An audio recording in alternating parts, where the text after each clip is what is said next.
Kita bersyukur kenapa sekali lagi pada hari ini kita dapat berkumpul melalui ibadah online, melalui kemudahan yang ada pada waktu ini. Mari kita sama-sama memuji menyembah Tuhan kita dengan beberapa buah lagu. Tuhan, kami hadir di hadapan-Mu. Kami rindu ya Tuhan untuk bersama menyembah Tuhan. Tuhan, kami percaya dimanapun kami berada, kami percaya Engkau tetap meneguhkan kami satu di dalam Engkau ya Tuhan.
lewat PGP ini, kita percaya bahwa dengan Tuhan kita sentiasa dikuatkan karena kita tak pernah ragu akan kesetiaannya, dan Dia yang memegang hidup kita. Kami yakin dan percaya Tuhan. Engkau harus menuntun kita.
dengan kasih-Mu.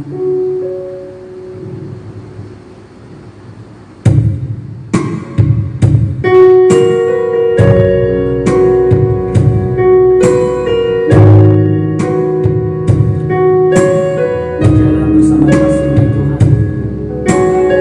yang begitu dalam.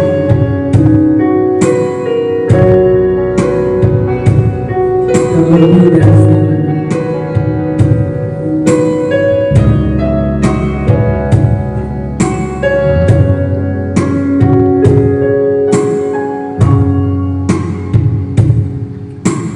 Dalamnya kasih-Mu Bapa, terlebih dari segalanya, berubahnya yang termulia sama Kamu, dengan darah yang tercurah, ampuniku atas dosa, bersujud kepadamu, oh Yesusku. Engkau ku sembah, Kau yang terindah, pulihkanku dengan darah-Mu. Engkau ku sembah, Bapa mulia, seumur hidupku ku mau menyembah-Mu.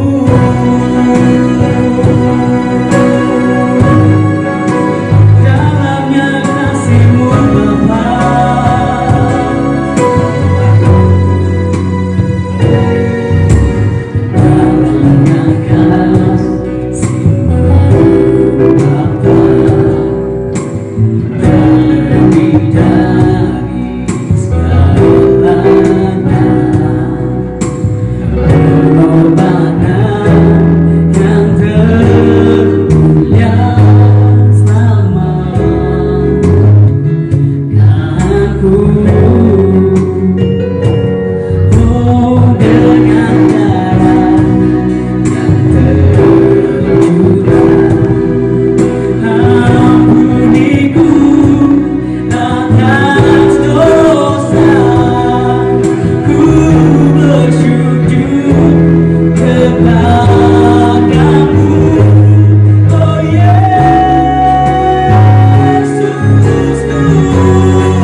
Amin.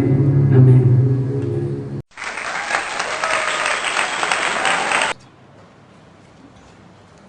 Shalom semua jemaat yang saya kasihi dalam Tuhan Yesus. Kita bertemu sekali lagi dalam kesempatan ini. Doa dan harapan saya semua baik-baik dan aman dalam perlindungan kasih dan pemeliharaan Tuhan. Saudaraku, kita sedang memasuki minggu yang kelima Sekatan Pergerakan. Dalam iman dan kepercayaan kita, hari ini 2000 tahun yang lalu, genaplah 14 hari Yesus berada di bumi setelah dia bangkit dari kematian dan sebelum dia diangkat ke surga. Dalam masa 26 hari lagi kita akan memperingati hari ke-40 Yesus berada di dunia dan saat dia diangkat ke surga. Hari ini pembacaan kita diambil daripada Kisah Para Rasul ayat 1 dan 4 dan Injil Yohanes pasal 21 ayat yang ke-29. Mari ikuti saya di dalam pembacaan firman Tuhan ini. Saudara Theophilus yang terhormat, di dalam kitab saya yang pertama, saya telah menerangkan segala perkara yang dilakukan dan diajarkan oleh Yesus sejak dia memulakan pekerjaannya, sehingga pada hari dia diangkat ke surga. Sebelum Yesus diangkat ke surga, dia dengan kuasa Roh Allah memberikan petunjuk kepada rasul-rasul yang telah dipilihnya. Selama 40 hari setelah kematiannya, banyak kali Yesus menunjukkan diri dengan nyata sekali kepada rasul-rasul itu, sehingga tidak dapat diragukan lagi bahwa dia benar-benar hidup. Mereka melihat dia dan dia berkata-kata dengan mereka tentang pemerintahan Allah. Bacaan kita yang seterusnya, Yohanes pasal 21 ayat 22. Masih banyak lagi perkara lain yang dilakukan oleh Yesus. Jika semuanya ditulis satu persatu, pada hemat saya seluruh dunia ini pun tidak cukup untuk memuatkan semua kitab yang akan ditulis. Berbahagialah orang yang sudah mendengarkan pembacaan firman Tuhan ini. Saudara yang dikasihi dalam Tuhan Yesus Kristus, angka 40 dalam Alkitab adalah angka yang mempunyai signifikan atau maksud yang tertentu, yang merupakan amaran tentang hukuman Tuhan yang bakal menimpa ke atas manusia atau ke atas sesebuah kota. Yang juga merupakan tempo ujian ke atas seseorang sebelum memasuki penggenapan rancangan Tuhan. Dalam Kejadian 7 ayat 4, hujan turun dari langit dan di bawah bumi mata air terbuka dengan tidak hentinya selama 40 hari, mengakibatkan banjir besar dan memusnahkan semua makhluk di bumi. Nabi Yunus mengumumkan tentang penghukuman yang bakal menghancurkan kota Niniwe dalam masa 40 hari. Yunus pasal 3 ayat 3. Musa berada di Gunung Sinai selama 40 hari untuk menerima 10 hukum yang akan menjadi panduan hidup bangsa Israel. Orang Israel diuji kesetiaan dan ketaatan terhadap Tuhan dengan hidup sengsara dan susah di padang gurun selama 40 tahun sebelum mereka memasuki tanah Kanaan, tanah yang dijanjikan Allah untuk mereka. Roh Allah membawa Yesus ke padang gurun untuk dicobai selama 40 hari dan 40 malam untuk mempersiapkan dia di dalam pelayanan penuh masa. Dan Yesus tinggal 40 hari lagi di dunia setelah kebangkitannya dari kematian. Pagi ini saya akan membawa kita sama-sama melihat maksud Tuhan Yesus tinggal di dunia 40 hari lagi sebelum dia diangkat ke surga. Jemaat yang dikasihi dalam Tuhan Yesus, salah satu sejarah dalam pelayanan Yesus yang paling signifikan adalah dalam masa 40 hari setelah dia dibangkit daripada kematian. Mungkin saja kejadian ini menimbulkan beberapa pertanyaan dalam hati dan pikiran kita. Seperti pertanyaan, di manakah Yesus pergi? Dan di manakah dia tinggal? Dan apakah yang dia lakukan selama 40 hari itu? Saudara, saya sangat percaya karena dia hidup dengan bentuk tubuh yang utuh dan bukan roh, pastinya dia melakukan perjalanan ke sana sini bersama-sama pengikutnya. Dia berbicara kepada banyak orang di daerah-daerah yang pernah dilayaninya sebelum dia disalibkan. Dia mengajar dan memberi petunjuk kepada pengikutnya.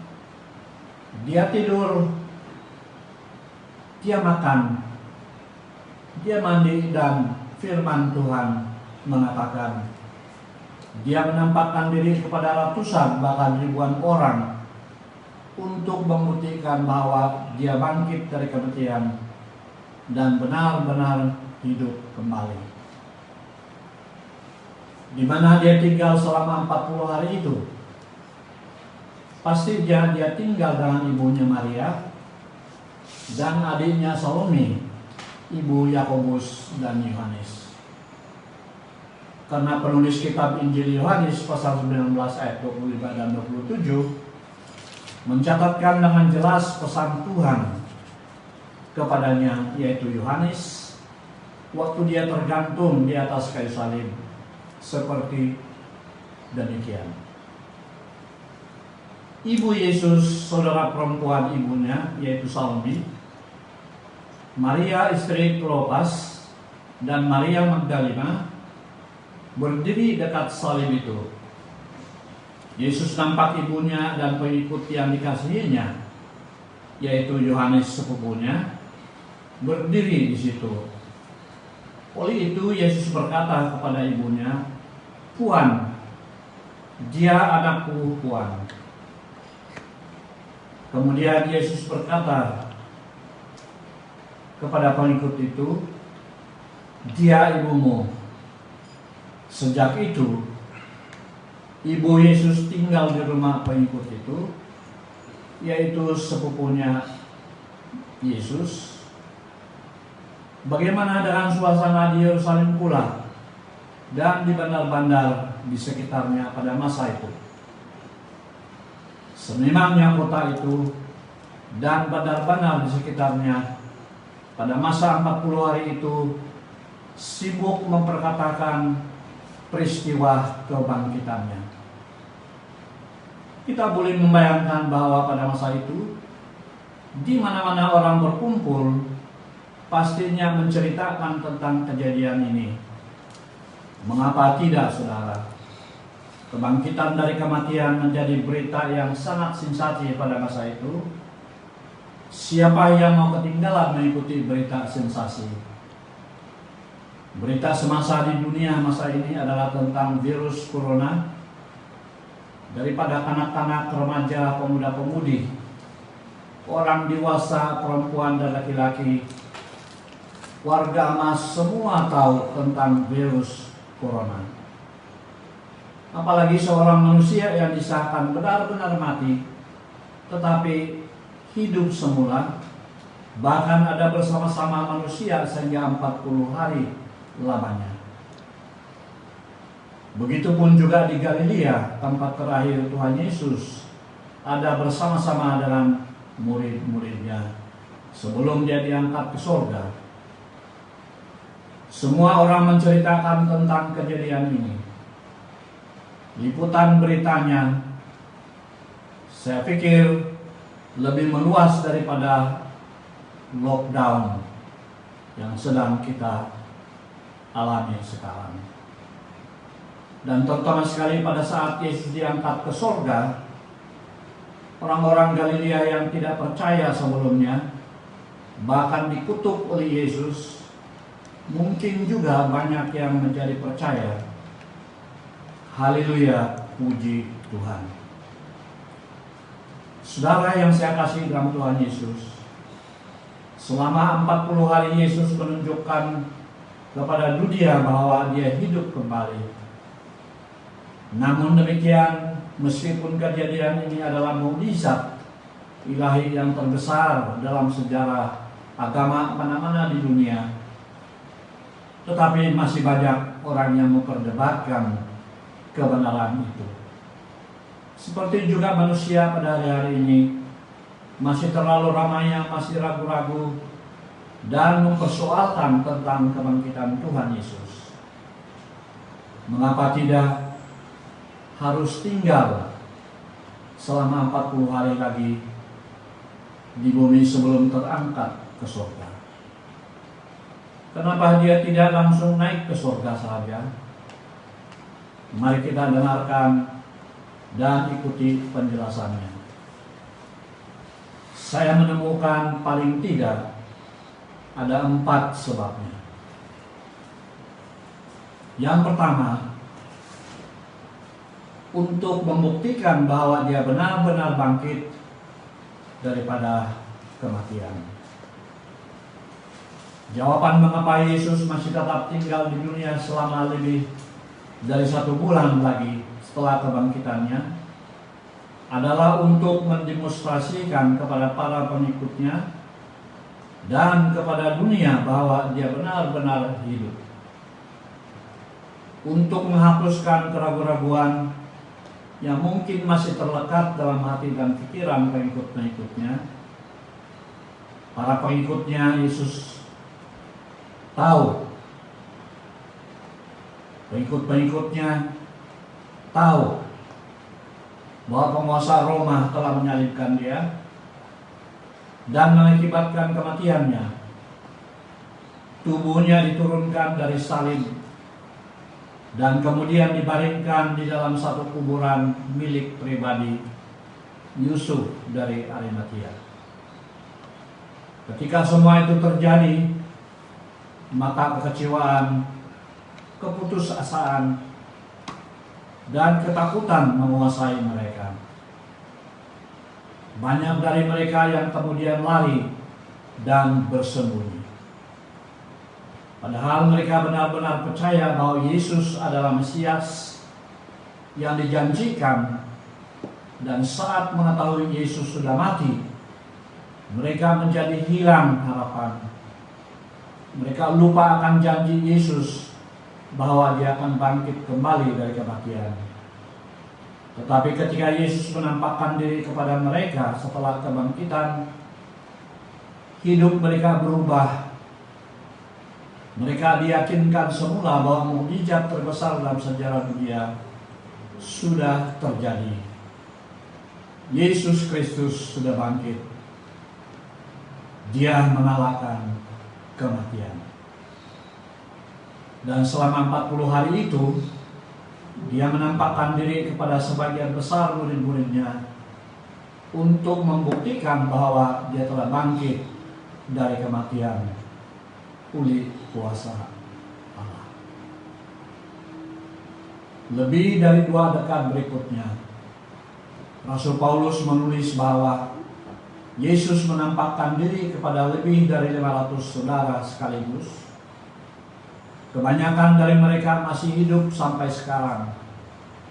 Maksudnya pada waktu dia menulis surat ini kepada jemaat di Korintus, masih ramai yang masih hidup, meskipun ada beberapa di antara mereka yang sudah meninggal. Pertama dia menampakkan diri kepada Petrus dan kemudiannya kepada 12 rasul. Sesudah itu dia menampakkan diri kepada Yakobus dan kepada semua rasul. Dan terakhir sekali dia menampakkan diri kepada Rasul Paulus yang lahir bukan pada waktu. Sebab yang kedua, mengapa Yesus tinggal di dunia ini selama 40 hari lagi adalah untuk mengingatkan murid-muridnya tentang visi dan misi yang bakal mereka laksanakan. Yesus telah mengajar murid-muridnya selama 3 tahun lamanya. Oleh karena masa yang sangat singkat itu, Yesus harus mengulangi kembali pengajaran yang dia sampaikan itu kepada mereka dan menjelaskan kepada mereka nubuatan tentang kebangkitan yang tertulis dalam Perjanjian Lama. Sebagai contohnya, dalam Injil Lukas pasal 24 ayat 27 dan seterusnya, dicatatkan bahwa semasa dalam perjalanan bersama-sama dengan 2 orang pengikutnya ke Emmaus, Yesus menerangkan apa yang tertulis tentang dirinya di dalam seluruh Alkitab kepada mereka, mulai daripada kitab-kitab Musa dan tulisan-tulisan para nabi.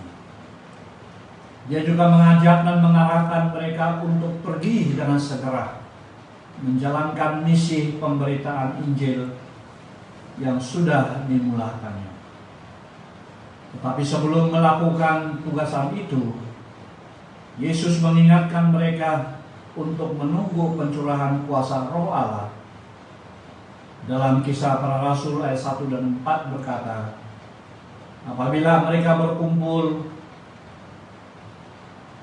Yesus memberikan arahan ini kepada mereka, janganlah tinggalkan Yerusalem, tetapi tunggulah pemberian yang sudah dijanji oleh Bapakku dan yang sudah aku beritahukan kamu dahulu.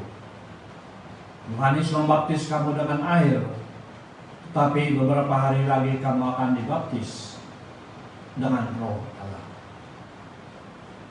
Pencurahan Roh Allah pada waktu perayaan Pentakosta menjadi penggenapan janji Allah bahwa setelah Yesus diangkat ke sorga, Dia akan mengutus seorang penolong. Pengikut-pengikut Yesus harus mengalami kepenuhan Roh sebelum memulakan pelayanan mereka untuk memberitakan Injil ke seluruh dunia, seperti yang dialami oleh Tuhan Yesus sendiri pada waktu Dia menerima baptisan. Lukas pasal 3 ayat 21 mengatakan, setelah semua orang itu dibaptis, Yesus juga dibaptis. Ketika dia berdoa, langit terbuka dan Roh Allah hadir seperti burung merpati turun ke atasnya. Lalu terdengar suara dari surga mengatakan, Engkaulah anakku yang aku kasihi. Engkau menyenangkan hatiku. Dalam kitab Injil Matius pasal 28 ayat 19, Yesus mengingatkan murid-muridnya untuk segera pergi memberitakan Injil, memuridkan dan membaptis mereka dalam nama Bapa, Anak dan Roh Kudus, dan mengajar mereka melakukan kehendak Allah. Sebab yang ketiga, mengapa Tuhan Yesus memilih untuk berada di bumi selama 40 hari lagi selepas kebangkitan adalah untuk mengajarkan tentang pentingnya 3 unsur utama dalam pelayanan para muridnya. Sebelum terangkat ke surga, Yesus mengajarkan para murid tentang unsur-unsur penting yang harus mereka terapkan dalam pelayanan, yaitu pertama, pentingnya community, dan yang kedua, kepemimpinan. Ajaran Yesus ini kemudiannya disampaikan oleh rasul-rasul, khususnya Rasul Paulus dalam suratnya yang pertama kepada jemaat di Korintus, bahwa semua orang yang percaya adalah community Kristus, dan setiap orang adalah sebagian daripada community itu. Dalam Korintus pasal 12 ayat 27 mengatakan, kamu semua tubuh Kristus atau community Kristus, dan setiap orang sebagian daripada tubuh itu. Oleh itu di kalangan jemaat Allah, Allah sudah memberikan semua kedudukan masing-masing. Pertama rasul-rasul, kedua nabi-nabi dan guru-guru, kemudian mereka yang melakukan mukjizat, lalu mereka yang diberi kurnia untuk menyembuhkan orang sakit, atau menolong orang lain, atau untuk menjadi pemimpin, ataupun untuk bertutur dalam berbagai bahasa yang ajaib. Ayat ini berbicara tentang community dan kepemimpinan dengan maksud untuk saling melengkapi. Sebab yang keempat dan terakhir adalah untuk menyadarkan para murid bahwa Yesus tetap setia meskipun mereka tidak setia. Pada saat penderitaan Yesus, banyak murid yang kemudian menyangkal dia. Mereka semua lari dan bersembunyi karena ketakutan. Tidak seorang pun yang setia mengiringi dia pada saat dia disalibkan, kecuali beberapa orang wanita. Tetapi ketika Yesus menampakkan dirinya setelah kebangkitan, dia ingin menyatakan bahwa dia telah mengampuni mereka. Mereka merasa malu dan takut atas sikap pengecut mereka. Namun Yesus mengampuni dosa ketidaksetiaan mereka. Di saat bersama dengan Petrus di tepi pantai Danau Galilea, bukan secara kebetulan Yesus menanyakan pertanyaan yang sama kepadanya sebanyak 3 kali. Dalam tulisan Yohanes pasal 21 ayat 1 dan 19, Yesus bertanya kepadanya,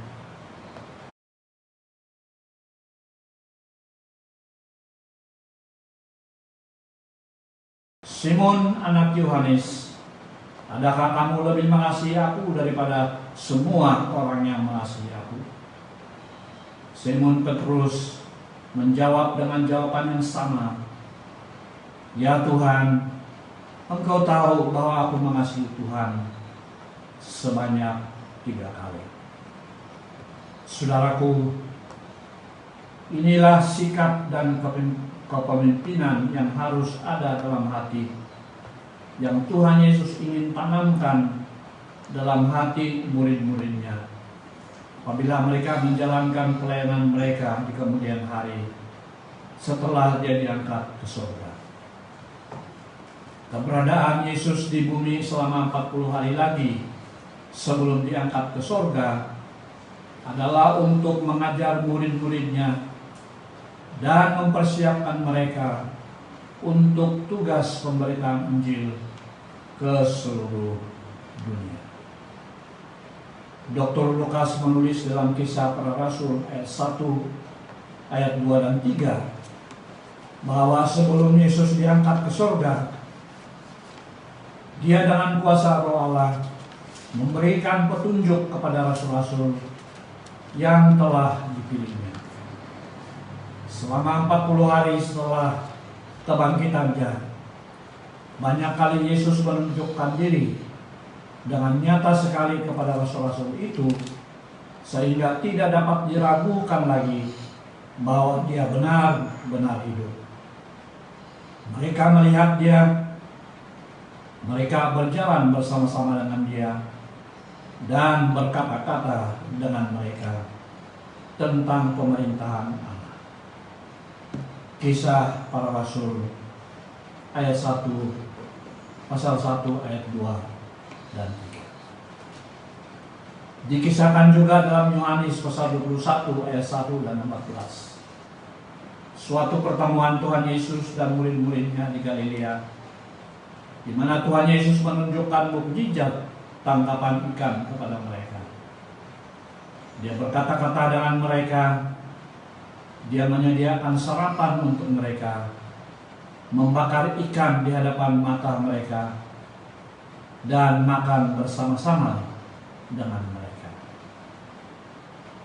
Ayat 15 dan 19 secara spesifik Tuhan Yesus berkata-kata kepada Simon Petrus sebanyak 3 kali, apakah kau mengasihi aku lebih daripada semua orang yang mengasihi aku? Ayat 20 dan 24 Simon Petrus bertanya kepada Yohanes tentang Yohanes, bagaimana dengan orang ini? Dan Yesus menjawab, jika aku mau dia hidup sehingga aku kembali, apalah salahnya? Tetapi kamu Simon, ikutlah aku. Rasul Yohanes mencatatkan semua detail percakapan ini untuk menunjukkan bahwa Yesus benar-benar bangkit daripada kematian dan keberadaannya bersama-sama dengan murid-muridnya, menghapuskan semua apa juga keraguan yang ada dalam hati dan pikiran mereka. Apakah kita yang ada pada hari ini masih ada keraguan tentang kebangkitan Tuhan Yesus? Di luar sana memang masih banyak yang meragukan kebangkitannya. Bahkan masih terlalu ramai yang tidak percaya sama sekali. Bagaimana mereka percaya? Bagi mereka kebangkitan kembali ke dalam mitos dan dongeng semata-mata. Tetapi berkata kepada kita semua pada hari ini, Yesus berkata kepada kita semua pada hari ini, kamu ikutlah aku. Kita sebagai pengikutnya punya tanggung jawab yang besar untuk pergi dan berkata-kata tentang berita baik, tentang kebangkitan Tuhan Yesus kepada mereka yang belum percaya, membaptis mereka dalam nama Bapa, Anak dan Roh Allah, dan mengajar mereka tentang ajaran-ajaran Tuhan kita, Yesus Kristus. Marilah kita ikut Dia dengan setia tanpa ragu-ragu mengerjakan tugas pemberitaan Injil yang telah diamanahkan kepada kita.